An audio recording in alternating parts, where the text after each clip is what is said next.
হে রহমান রহিম। আশা করি আপনারা সুন্দর আছেন, সুস্থ আছেন।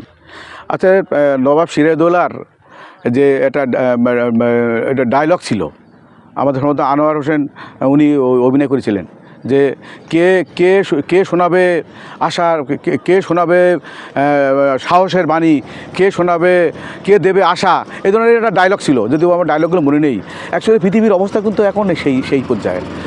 আমাদের দেশীয় এবং আন্তর্জাতিকভাবে আমাদের শুধু দুঃখ, হতাশা, কষ্ট এবং খবর দেখলে প্রত্যেক সুস্থ মানুষ অসুস্থ হয়ে যাওয়ার লক্ষণ, এবং কোনো জায়গায় কোনো ভালো সংবাদ নেই।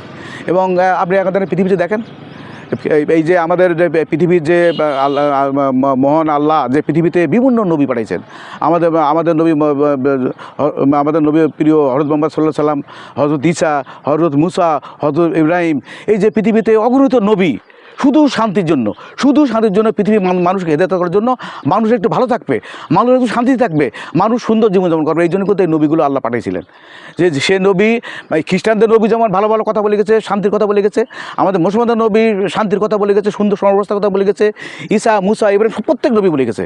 আমাদের পৃথিবীর সমস্ত দার্শনিক, অ্যারিস্টটল, প্লোটিনিয়াস, সক্রেটিস, আপনার আমাদের বাংলাদেশের কবি, সাহিত্যিক, শেক্সপিয়ার, নজরুল, রবীন্দ্রনাথ সবাই কিন্তু শান্তির কথা বলেছে, সবাই শান্তির কথা বলেছে।